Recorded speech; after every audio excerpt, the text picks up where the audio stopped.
오늘도 앞뒤 좌우 보시면서 한번 인사하면 좋겠습니다. 건강하세요. 사랑합니다. 이렇게 한번 인사하면 좋겠습니다.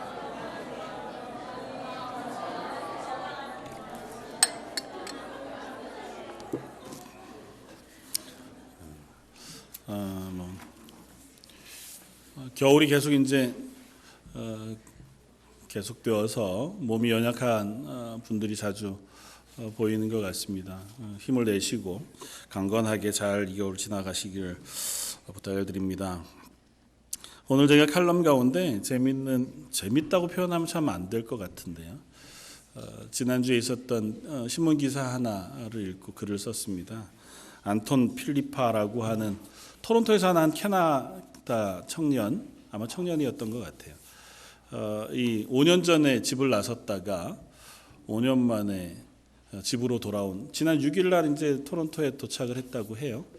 근데 5년 만에 발견된 게 브라질의 아마존 유역 옆에 있는 도로를 정처 없이 걷고 있는 이 청년을 브라질 경찰이 발견해서, 다행히 그 경찰이 캐나다 출신 브라질 경찰이었대요. 그래서 자초지종을 어떻게 알아보고 이 사람이 캐나다 사는 사람인 것을 확인해서 연락을 해서 캐나다로 다시 돌려보낼 수 있게 되었다는 겁니다. 정신병력이 좀 있었대요. 근데 집을 나선 이유는 불현듯 신문 기사를 통해서 봤든지 아르헨티나 부에노스아이레스에 있는 국립 도서관, 거기가 갑자기 가고 싶어졌다는 겁니다. 그래서 집을 나섰어요.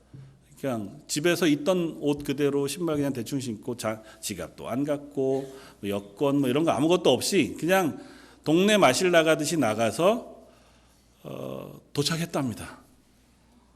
그러니까 캐나다에서 미국을 건너서 멕시코, 과테말라 이렇게 해서 결국은 제일 남쪽 끝이 아르헨티나 부에노스아이레스잖아요.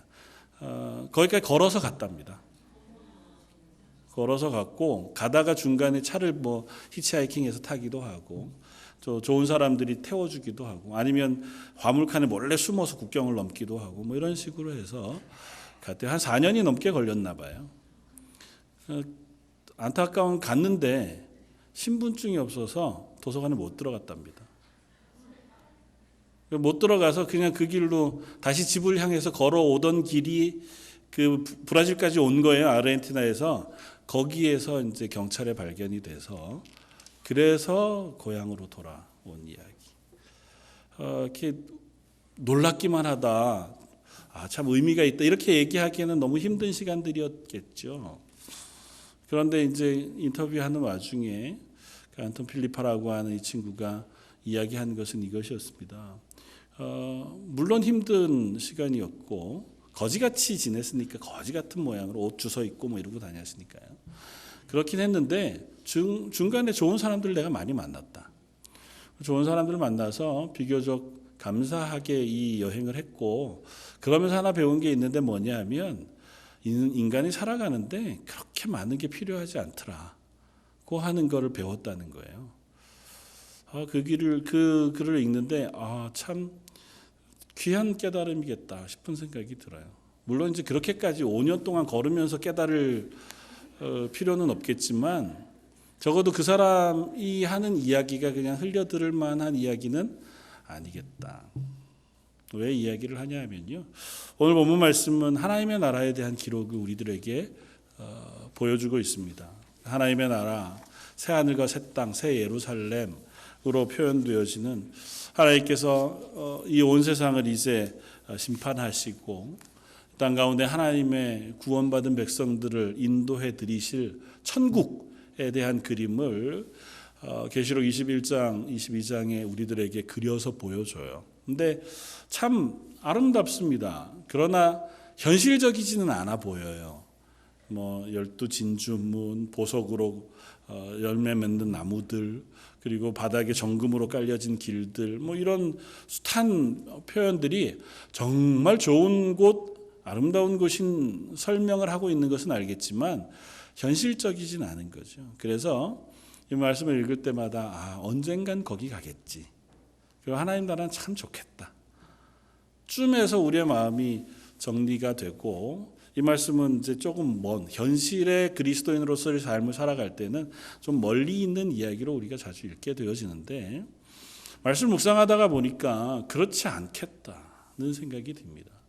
이게 나중에 죽어서 아주 먼 훗날 하나님께서 하나님의 백성들을 들이실 아름다운 곳을 설명하고 있는 것으로 끝나지 않고 지금 현재 그리스도인으로 살고 있는 우리들을 향해서 허락하시는 말씀이기도 하다는 사실을 우리가 확인했으면 좋겠다는 것입니다. 하나님의 성경 창세기로부터 계시록에 이르는 이 말씀 계속해서 그 하나님의 나라에 대한 이야기들을 그 그림들을 우리에게 거듭거듭 보여주시기를 원하십니다. 그리고 우리가 그 하나님의 나라의 백성 그리고 이제 신약은 조금 더 친밀하게 하나님의 자녀라고 하는 사실을 계속해서 말씀해 주고 계시단 말이죠.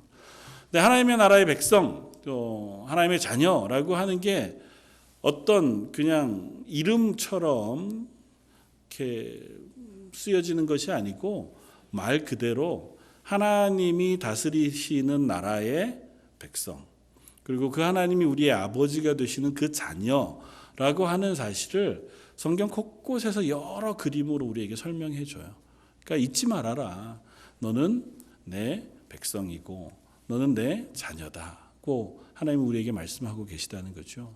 그래서 오늘 살아가는 저와 여러분들의 삶이 하나님이 나의 삶의 주인이십니다. 살아계신 하나님이 나의 삶의 모든 것을 주관하십니다고 하는 고백을 하면서 살아가는 저와 여러분들이길 바랍니다. 그리고 그 하나님이 나의 아버지가 되셔서 내가 어느 곳 어느 자리 어느 상황에 있다 할지라도 나를 향하신 하나님의 사랑과 은혜를 놓지 않으시는 하나님이신 것을 내가 믿습니다고 하는 믿음의 고백이 저와 여러분들의 고백이 되시기를 주님의 이름으로 축원을 드립니다. 그래서 사실은 이 고백이 당연한 고백임에도 불구하고 우리의 삶에 영향을 미치기가 쉽지 않습니다. 그러니까 하나님은 살아 계시죠. 그리고 하나님은 우리의 아버지가 되시죠. 우리를 사랑하시는 분이시죠. 하나님은 능력이 풍성하시고 하나님은 전지전능하신 하나님이시죠. 그 하나님과 현재 오늘을 살아가는 나의 삶은 조금은 간격이 있는 거죠.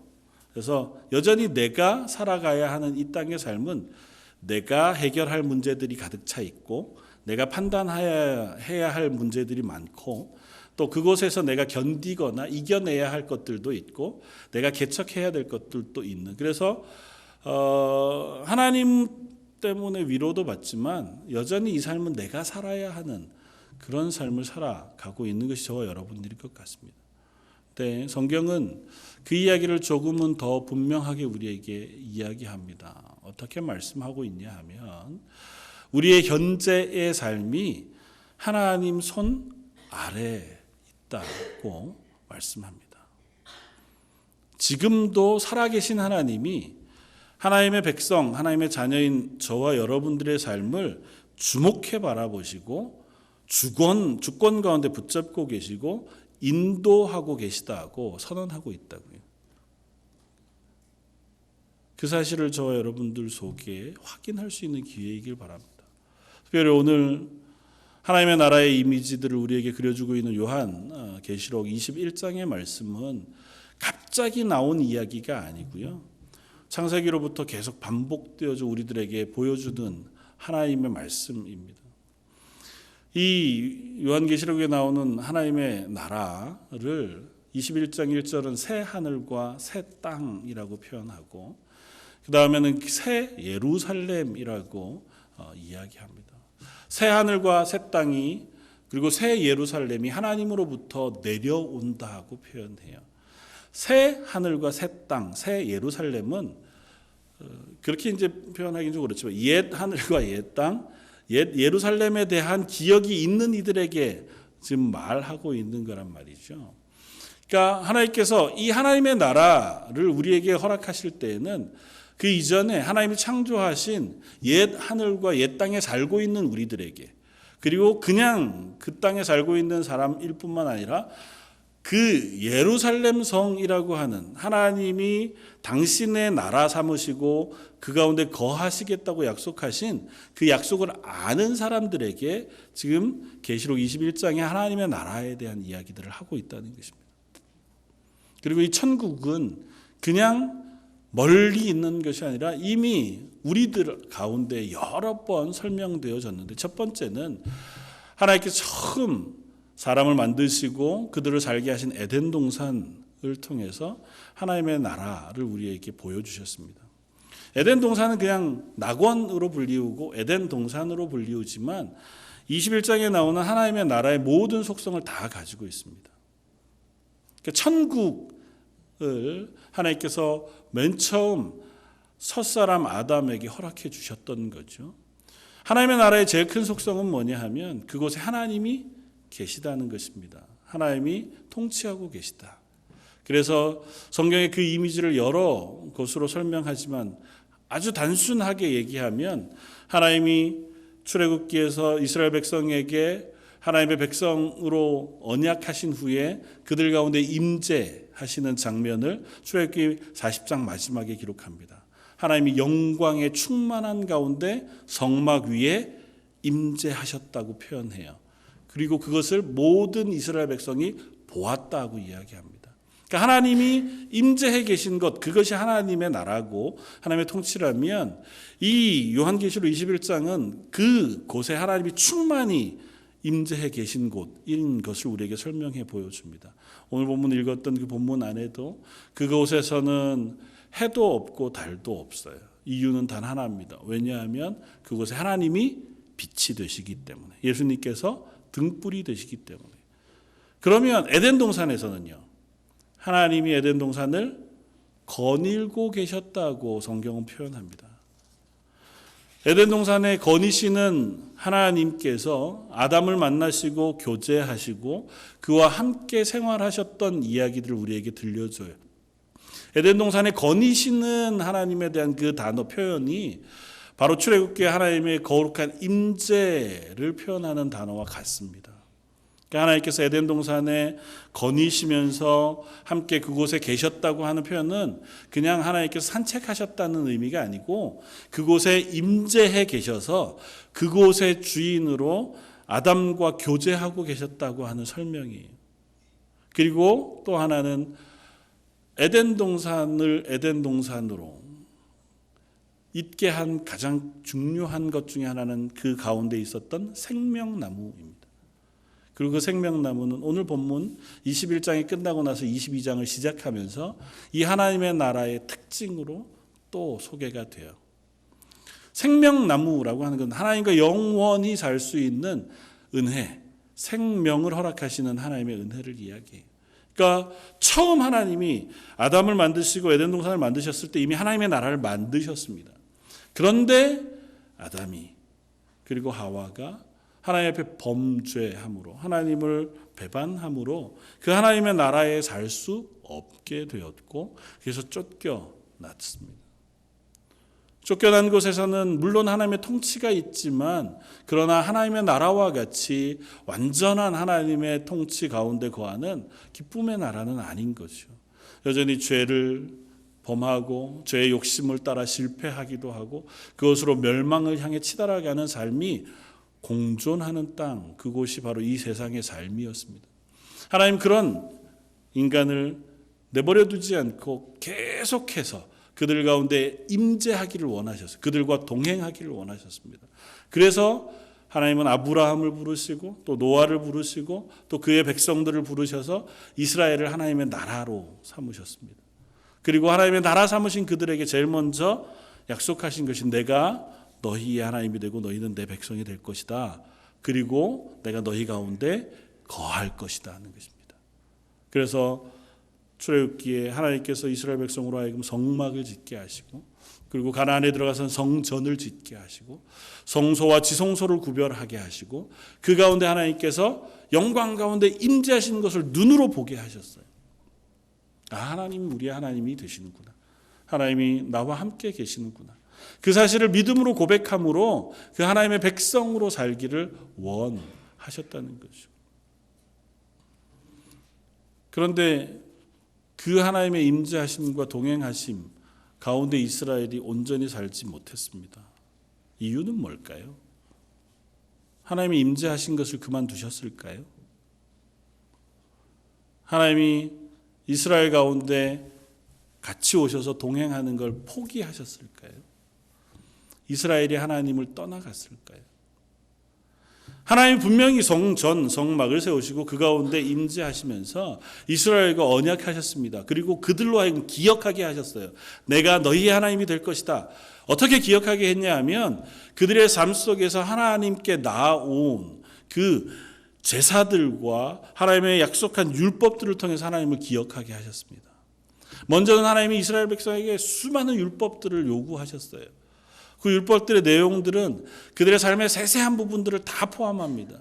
부부 생활, 부모 자식 간의 관계, 이웃과의 관계, 도적질하는 것 혹은 범죄하는 여러 문제들, 거짓말하는 것들, 그리고 하나님 앞에 예배하는 모든 형식과 예배하는 방법들, 그들이 가서 식물을 기르고 또 동물을 기르고 또 그것을 경작하고 사고 파는 모든 문제들, 그 모든 문제들과 전쟁하는 문제에 이르기까지 모든 것을 하나님께서 말씀해 주셨어요.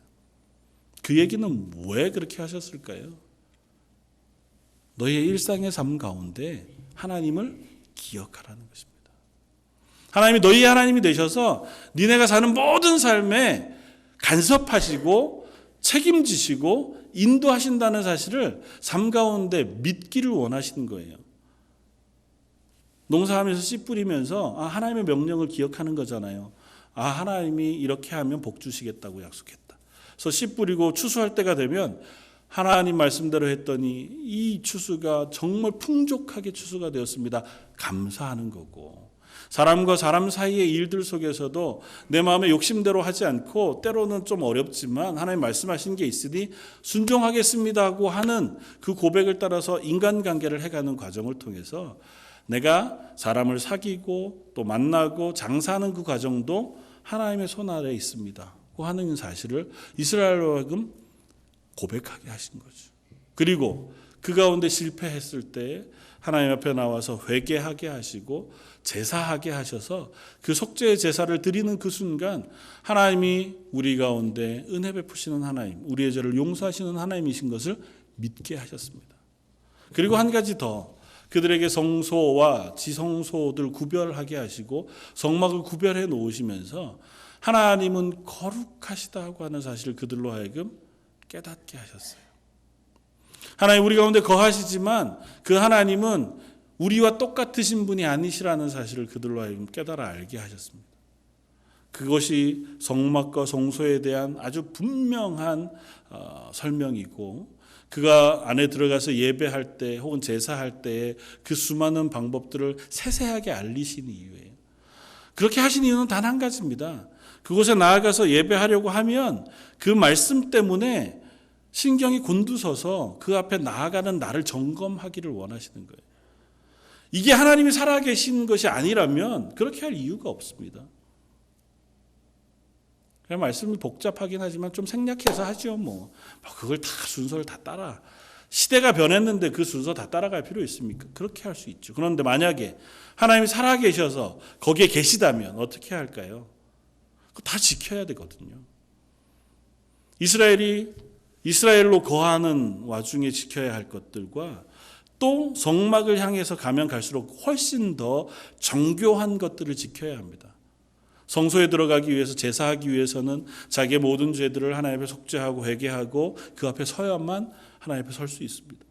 성소 안에 들어가서 제사하는 제사장들은 훨씬 더 스스로를 구별해야 했습니다. 그래서 이 세상에서의 삶을 일상적으로 살지 못하게 하셨어요. 제사장들은 더 거룩하게 자기를 구별해서 평생을 하나님을 섬기고 하나님 말씀에 순종하고 그 하나님 앞에 명령하신 것을 지키며 살게 하셨습니다. 그리고 정말 하나님이 임재해 계신 곳 지성소는 성소와 휘장으로 막아 놓으신 후에 그 지성소 안은 거룩한 곳으로 따로 구별하셨어요. 그래서 그곳은 아무도 못 들어갑니다. 그것은 완전히 죄가 없으신 하나님이 임재하신 곳이기 때문에 완전히 죄가 없는 인간이 아니고는 들어갈 수 없습니다. 1년에 단 한 차례 대제사장이 자기와 온 이스라엘의 백성의 죄를 다 속한 후에 그 후에야 비로소 하나님이 허락하신 것을 따라 단 한 번 지성소에 들어가서 하나님을 만날 수 있습니다. 그렇게 하신 이유가 있어요. 그 과정을 통해서 하나님이 거룩하시다는 것과 하나님이 실제로 우리 가운데 임재해 계시다는 사실 그들로 하여금 믿게 하신 겁니다. 그 중에는 실패해서 죽는 사람들이 있었을 거 아닙니까? 대제사장 가운데 1년에 단 한 차례 지성소에 들어가서 죽은 사람이 있습니다. 들어갈 때 그래서 발에 방울을 달고 실을 묶어서 들어가요. 들어갔다가 그의 죄로 인하여 죽게 되어지면 그 사람을 지성소 안에 들어가서 끄집어낼 수 없잖아요. 그러니까 줄을 당겨서 밖에서 끄집어내도록. 그런 경험을 하면 할수록 이스라엘은 어떤 기억을 갖게 되냐면 하나님이 살아 계시다. 하나님이 여기에 임재해 계신 것이 분명하다는 사실을 그들이 믿게 되어진다는 거예요. 하나님 그것 때문에 지성소, 성소, 성막을 그들에게 짓게 하시고 그 가운데 예배하게 하시고 그 가운데 하나님을 기억하도록 하셨습니다. 그런데 이스라엘이 실패합니다. 제사도 했고요. 하나님 앞에 율법도 지키는 것 같았습니다. 그런데 하나님의 영광이 그들을 떠나가십니다. 에스겔서를 보면 그 이야기를 분명하게 우리들에게 보여줘요. 하나님께서 이스라엘 백성이 하나님 앞에서 죄를 다스리지 못하고 하나님을 섬기는 그 예배의 자리에 온전히 섬기지 못하고 그 하나님을 기억하지 못해요. 행동은 제사를 드렸지만 그 마음은 하나님이 살아계시다는 것을 믿지 않았습니다. 그랬기에 하나님은 그 예배를 받지 않으시고 그들과 동행하기를 그치셨습니다. 구약에는 마치 예법과 예절을 따라 하나님 앞에 제사하는 것처럼 우리에게 설명되어 있지만 그 핵심은 단 하나예요. 그 하나님을 너희가 믿음으로 고백하느냐는 것입니다. 그 하나님을 믿는 믿음이 없을 때에 그들이 행하는 행동들은 아무 의미가 없어요. 그런데 이스라엘은 그 하나님을 믿는 믿음이 없었습니다. 하나님께서 그들의 예배를 받지 않으셨어요. 그래서 하나님은 그런 우리들에게 다시 하나님의 임재하심을 허락해 주셨습니다. 예수 그리스도를 통하여. 예수님께서 이 땅에 오셔서 우리의 죄를 지시고 십자가에 죽으실 때 일어난 현상 가운데 가장 특징적인 현상은 무엇이냐면 성소와 지성소 사이를 막고 있던 휘장이 위로부터 아래로 찢어지는 것입니다. 그리고 그 이야기를 우리들에게 설명하면서 하나님께서 우리로 하여금 하나님 앞에 담대히 나아갈 자격을 허락해 주셨다고 설명합니다. 히브리서 10장 19절 이하에 보면 그러므로 형제들아 우리가 예수의 피를 힘입어 성소에 들어갈 담력을 얻었나니 그 길은 우리를 위하여 휘장 가운데로 열어놓으신 길이요 휘장은 곧 그의 육체니라. 예수님께서 그 육체를 우리를 대신하여 찢어 죽어 주심으로 그 휘장을 찢어 주셨다. 휘장이 하는 역할은 뭐였을까요? 하나님 앞에 죄인이 들어가는 것을 막는 것이었습니다. 하나님이 살아계시다는 것을 그들이 고백하되 그곳은 죄인으로는 들어갈 수 없다는 사실을 확인하게 하는 장치가 휘장이었습니다. 그런데 예수님이 십자가에 죽으심으로 우리의 죄를 씻어주셨잖아요. 그래서 이제는 우리가 그 휘장을 찢고 그 하나님이 계신 지성소 앞으로 담대히 나아갈 자격을 얻었다는 것입니다. 더 이상은 우리가 성소 바깥에서 나의 죄를 위하여 제사를 지내고 멀찍이 하나님의 임재하심을 보는 것이 아니라 그 하나님이 우리 가운데 임재해 계신 것을 직접 경험하는 하나님의 자녀가 되었다는 것입니다. 그래서 사도 바울은 에베소서에서 또 히브리서에서 우리가 하나님이 거하시는 성전이라고 설명합니다. 우리 교회가 하나님이 거하시는 성전으로 지어져 가느니라고도 설명합니다. 더 이상은 이제 장소로 구별되어지는 지성소 성소가 아니라 우리의 삶 속에 임재 계신 하나님이 우리 가운데 거하셔서 우리 자신을, 우리 공동체를 하나님이 임재하시는 지성소로 삼으시겠다고 선언해 주셨다는 거죠. 그러면 이런 질문을 할 수 있습니다. 하나님이 우리 가운데 임재하시고 우리 가운데 거하시는 지성소가 되셨다면 우리의 삶은 요한계시록 21장에 나오는 이 천국의 삶을 살아야 하지 않겠습니까? 요한계시록 21장에 이 새하늘과 새 땅의 이야기들을 쭉 읽어보시면 결국은 이 새하늘과 새 땅, 새 예루살렘이 설명하는 바가 구약 성경에 나오는 지성소를 확장해서 설명하고 있는 것인 것을 보여줘요. 아주 단순하게 얘기하면 성소와 지성소를 만들게 하실 때에 지성소는 성소와 휘장으로 구별되어진 지성소는 정사각형입니다. 정확하게 10규빗으로 되어서 입방체로 딱 정육면체, 정사각형으로 그렇게 딱 정확하게 만들게 하셨어요. 21장에 나오는 하나님의 나라가 하늘로부터 내려오는데 그게 12,000 스타디온 좌우 폭이 그렇다고 설명합니다. 정사각형의 모양으로 내려와요. 그리고 그것이 예루살렘 성인데 온 예루살렘을 다 덮을 만한 크기라고 이야기합니다. 그리고 그 안에는 12문이 있고 또 12기둥이 있습니다. 하나님께서 세우신 완전한 공간으로서 설명이 되어져요. 그리고 오늘 우리가 읽었던 22절 이하에 그곳에서는 첫 번째 빛이 없습니다. 태양과 달이 없어요. 왜냐하면 하나님이 빛이 되시기 때문에. 하나님 그 가운데 충만히 임재해 계셔서 그곳은 하나님이 가득한 곳이에요. 그래서 더 이상은 그곳에 빛이 필요가 없습니다. 두 번째는 23절 24절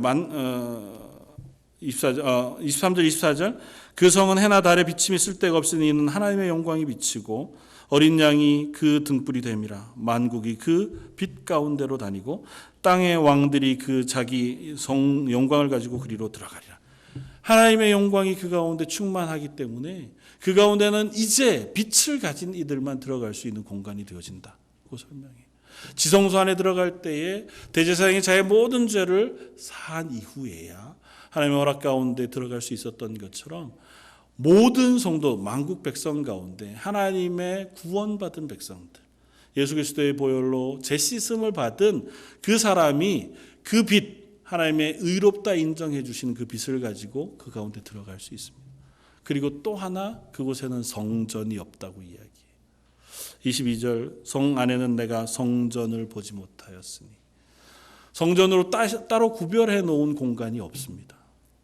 왜냐하면 이제는 모든 공간이 다 하나님이 임재해 계신 공간이기 때문에. 인간이 살아가는 이 땅은 죄악이 아직은 가득해 있어요. 하나님이 임재하시기에 그 죄를 다 하나님께서 아직은 남겨두고 있습니다. 기다리고 계시죠. 온 세상의 모든 민족이 구원 얻기까지. 그래서 하나님 믿는 사람들에게 성전, 그 가운데 지성소를 따로 구별하셔서 그것을 바라보면서 하나님이 우리 하나님 되시다는 사실을 믿음으로 고백하도록 요구하셨어요. 그런데 그날에는 더 이상은 그 땅에 죄가 없습니다. 완전히 모든 것이 다 하나님의 영광으로 가득 찬 곳이 되니까 그곳에는 하나님의 영광만 있고 기쁨만 있고 감사만 있고 슬픔과 아픔과 괴로움은 하나도 없는 그곳이 하나님의 나라가 돼요. 그런데 지금 우리가 그 하나님의 백성이잖아요. 성경의 이야기로 따지면 성령 하나님께서 우리 가운데 임재해 계신 성전이 되었잖아요. 우리가 살아가는 공동체 교회를 하나님께서 하나님의 성전이라고 불러주셨습니다. 이 가운데 하나님이 임재해 계시고 우리가 동행한다고 우리가 말씀합니다. 그런데 왜 우리는 요한계시록 21장에 나오는 이 하나님의 나라의 삶을 아직도 살지 못하고 있는 걸까요? 아니, 다르게 질문을 바꾸어서 왜 우리는 아직 하나님의 나라로 들어가 있지 못한 것일까요? 하나님의 구원받은 백성으로 살고 있는데도 왜 여전히 우리는 이 세상의 아픔과 연약함과 죄악 가운데에 여전히 살고 있는 걸까요? 이스라엘을 하나님께서 구원하셨으면 출애굽해 40년 동안 광야 훈련의 기간을 거치는 것, 거칠 수 있죠. 훈련하실 수 있으니까. 그렇게 해 놓으셔서 심으신 곳 가나안 땅, 그곳을 하나님의 나라로 심으셨다면 가나안 땅을 좀 딱 구별해 내셔서 이방 민족과는 다르게 하나님의 은혜가 넘치는 땅으로만 남겨두시면 이스라엘이 그 하나님의 백성으로 잘 살았을 거잖아요. 그런데 이스라엘이 거하는 가나안 땅 그런 땅이 아니었습니다.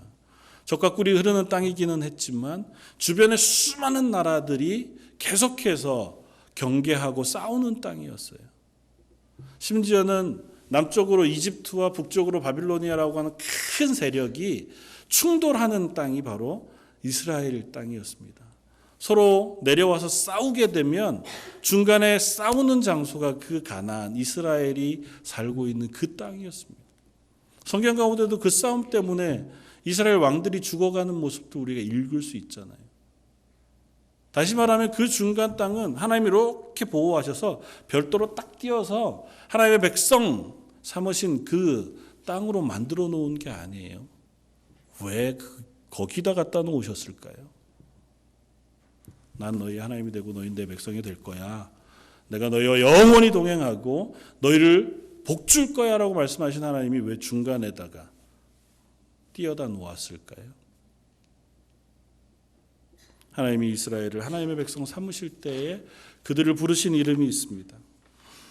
출애굽기 19장 5절 세계가 다 내게 속하였나니 너희가 내 말을 잘 듣고 내 언약을 지키면 너희는 모든 민족 중에서 내 소유가 되겠고 너희가 내게 대하여 제사장 나라가 되며 거룩한 백성이 되리라.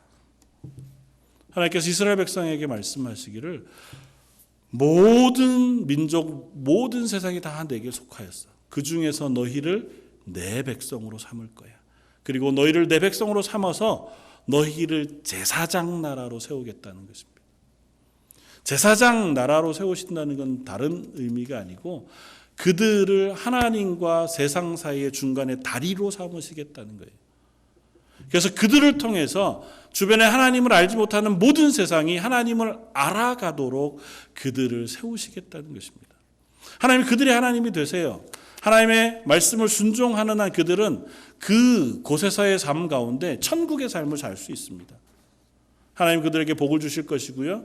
먹을 것과 입을 것 모든 것에서 그들과 함께 해 주실 것입니다. 전쟁 가운데 하나님이 그들을 보호하실 거예요. 하나님이 앞서 싸우시고 하나님이 그들 이스라엘의 원수들을 물리쳐 주실 것이라고 약속했습니다. 그렇게만 살면 이스라엘을 통해서 주변에 있는 나라들이 하나님을 알게 될 것이라는 것입니다. 그게 제사장 나라예요. 여호수아서에서 이스라엘 백성이 가나안을 향해 침공에 들어갔을 때 첫 싸움을 여리고라고 하는 성과 싸웁니다. 먼저 정탐꾼들을 보내요. 정탐꾼들이 들어가서 정탐하고 나서 숨는 곳이 어디였냐면 라합이라고 하는 기생의 집이었습니다. 라합이라고 하는 기생의 집에서 이 라합으로부터 뜻밖의 이야기를 듣습니다. 숨겨주고 나서 왜 숨겨주었느냐를 설명하는 라합의 말이 뭐냐 하면 내가 당신들 소문을 들었다는 것입니다. 당신들이 이 애굽에서 출발하여 이곳까지 오던 이야기들을 내가 들었고 당신들의 여호와 하나님께서 그 가운데 너희를 이기게 하시고 승리케 하셨다는 소문을 다 들어서 안다는 것입니다. 그러니 당신들이 이곳을 침략해 들어올 때 나를 긍휼히 여겨 주시오. 그게 라합의 고백입니다.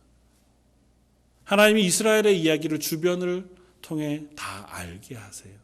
그 얘기를 들은 이들이 이스라엘의 하나님을 알고 믿음의 자리로 나아오도록 하나님께서 그들을 제사장 나라로 삼으셨다는 것입니다. 저 여러분들을 그리스도인으로 부르셨습니다. 하나님의 구원받은 자녀가 되게 하셨습니다. 그러면 그 자리에서 딱 건져내셔서 세상의 고난과 어려움과 힘겨움 다 집어치우고 하나님 나라의 복만 누릴 수 있는 그곳으로 딱 옮겨 놓으시면 좋잖아요. 그러면 세상 사람들이 야 예수만 믿으면 전부 다 그냥 너무 잘 살고 승승장구하니까 다 예수 믿을 것 같아. 그렇지 않기 때문에 하나님 우리를 그곳으로 옮겨 놓으시지 않은 겁니다. 더 단순하게 얘기하면 예수 믿자마자 천국을 딱 보내시면 그러면 되잖아요. 그러면 이제 예수 믿은 이후로부터는 하나님의 은혜 가운데 사는 천국의 삶을 살아갈 텐데 하나님이 아직도 우리를 이 세상 가운데 살아가게 하신단 말이죠. 이 세상 가운데 살아가는 삶이 여전히 삶의 문제들이 우리를 괴롭히고 내가 어찌할 수 없는 고민들 때문에 힘겨워하고 하나님을 믿고 예배하고 하나님이 나의 삶의 주인이신지는 알지만 그 믿음의 고백을 흔들리게 할 만한 수많은 상황 속에 우리가 놓여져 살아가게 하신다는 겁니다. 왜 그러시냐고. 하나님이 우리를 왕 같은 제사장으로 부르셨기 때문이라고 이야기합니다. 하나님이 이미 우리를 구원하셨어요. 하나님이 우리를 구원하신 것은 변함이 없습니다. 하나님이 우리가 연약해도 하나님의 은혜 가운데 우리를 인도해 가실 겁니다. 그러나 그런 연약한 자리에 자꾸 실패하는 자리에 그리고 여전히 힘겹고 지친 자리에 우리를 놓아두시는 것은 그 자리에서 우리가 믿음으로 하나님이 나의 하나님 되신다고 하는 고백을 하게 하시고 그 고백을 통하여 우리 주변에 있는 누군가가 그 하나님을 믿고 알아가도록 우리를 그 자리에 세워두고 계시다는 것입니다. 사랑하는 성도 여러분, 저 여러분들 여전히 이 땅을 살아가고 있지만 우리의 삶은 이미 하나님의 지성소 영광 안에 서 있다는 사실을 잊지 마십시오.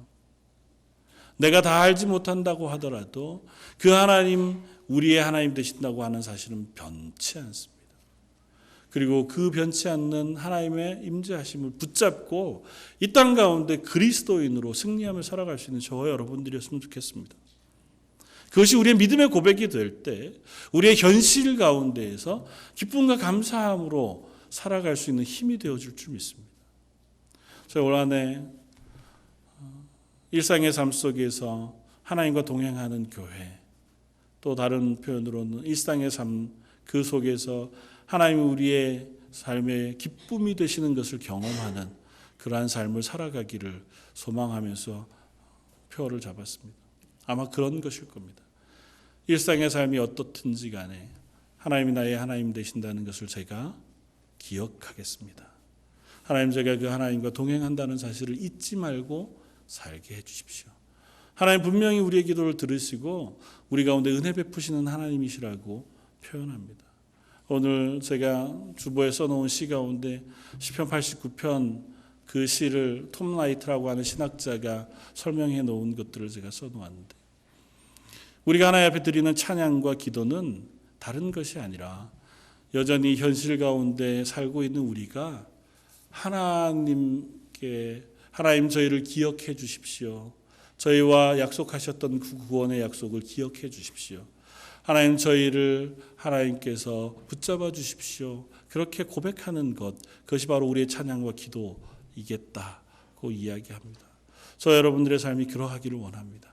그리고 그 고백이 우리의 믿음의 고백이 되기를 바랍니다. 그리고 그것이 우리의 현실 속에서 우리가 놓치지 않는 믿음의 그러한 고백으로 세워지기를 원합니다. 연약하죠. 자주 넘어질 수 있습니다. 그러나 그 넘어지고 연약한 가운데에서도 변치 않으시는 하나님을 우리가 기억해낼 수 있기를 바라고, 그리고 그것 때문에 내 일상 가운데 아직도 동행하시는 그 하나님을 우리가 확인하고 그 때문에 감사하고 그 때문에 기뻐할 수 있기를 바라고, 한 걸음 더 나아가서 우리를 왕같은 제사장으로 부르셨다는 사실을 기억해서 내가 살고 있는 그 자리가 하나님을 예배하는 자리가 되고, 내가 고백하는 그 삶의 모든 고백들이 나만의 고백이 아니라 내 주변에 있는 이들에게 하나님의 살아계심을 증거하는 믿음의 고백이 되어지는 저 여러분들의 삶이 되시기를 주님의 이름으로 부탁을 드립니다. 한번 같이 기도하겠습니다. 그날에는 하나님의 나라에서 하나님이 우리의 빛이 되시고 어린 양 되신 예수님께서 우리의 등불이 되시는 그 놀라운 은혜 가운데 설 것을 저희가 믿습니다. 그뿐 아니라 오늘 이 자리를 살아가는 저희들의 삶 가운데에도 하나님은 우리의 하나님이 되시고 우리의 빛이 되시는 줄 믿습니다. 저의 발걸음이 연약할 때가 많습니다. 저의 믿음이 의심 가운데 넘어질 때도 많이 있습니다. 현실이 저희를 무너뜨리고 저희를 낙심하게 할 때도 많이 있음을 고백합니다. 그러나 그 모든 순간, 모든 자리에서 여전히 하나님이 나의 하나님 되시고 우리 가운데 동행하셔서 우리를 성전 삼으시고 우리를 하나님의 사람 삼으셨다는 사실을 놓치지 않게 하여 주옵소서. 그래 우리 삶에 허락하신 은혜들의 그 조각들을 매 순간 발견함으로 기뻐하고 감사하는 저희 런던 제일 장로교회 모든 성도들 되게 하여 주옵소서. 오늘 말씀 예수님 이름으로 기도드립니다. 아멘. 찬송가 428